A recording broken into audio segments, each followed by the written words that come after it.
कहानी विजेता। बाबू रामेश्वर दुबे एक खबर से इतने उत्साहित हुए कि लगभग दौड़ते हुए अपने घर में प्रवेश करते हैं और सीधे अपने बेटे के पास जाकर रुकते हैं। उनका बेटा सुभाष पढ़ रहा था। एकाएक अपने पिता को सामने पाकर वो चौंक कर उनकी तरफ देखता है। वे बिना रुके एक सांस में कहने लगते हैं, अरे बेटा, तुम कहते थे ना कि बैडमिंटन खेलने का अवसर नहीं मिलता। सुभाष के चेहरे के भाव बदल गए थे। वे अभी भी कह रहे थे, कल मेरे दफ्तर में खेल का आयोजन है।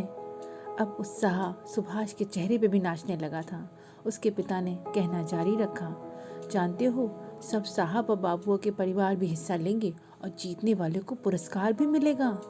अब सच में सुभाष का चेहरा हर्ष से दमक उठा।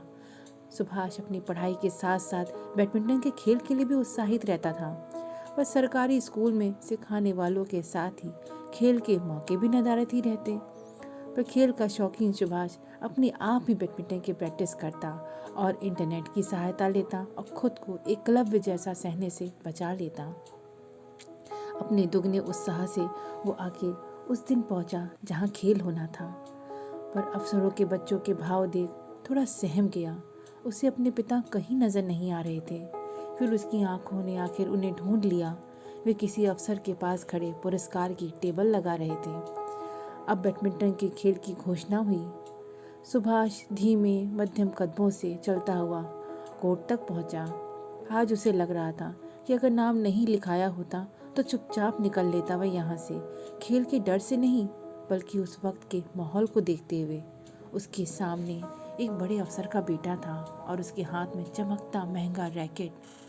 वो खेल के लिए तैयार हो रहा था कि वो अफसर उसके पास आया और हंसते लहजे में बोला, बेटा ध्यान से खेलना, कहीं चोट चपाट ना लगा लेना, सामने खिलाड़ी है तुम्हारे। सुभाष सुन के धीरे से मुस्कुरा दिया। खेल शुरू हुआ। टक टक की आवाज़ के साथ ही कुछ पल में जीत सुभाष के पाले में थी। अफसर की त्योरियां चढ़ी। उसने झटपट अपने बेटे को कुछ निर्देश दिए। खेल फिर शुरू हुआ। फिर जीत सुभाष के पाले में थी। उसका दिमाग ठनका। अफसर तन कर देखता रहा। खेल फिर शुरू हुआ। एक बार, दो बार, तीन बार, हर बार एक ही परिणाम। जीत सुभाष के पाले में ही आती। उसको हटाकर दूसरा अफसर का बेटा आया। फिर वही परिणाम। वो अंदर ही अंदर भन्ना गए। सुभाष पसीने से लथपथ उनकी तरफ देखता रहा, पर जीतने के उत्साह ने उसे थमने नहीं दिया। फिर आखिर एक अफसर आया उसके सामने और कह रहा, कहीं सीखने जाते हो लगता है। मेरे बेटे को सिखाने घर पर टीचर आता है। ठीक ठाक खेल लेते हो, पर अगर इस खेल में पुरस्कार होता तो तुम्हें ज़रूर मिलता। सुभाष अवाक रह गया, पर पीछे खड़े उसके पिता अपने विजेता बेटे को देख झूम उठे थे। कहानी समाप्त। धन्यवाद।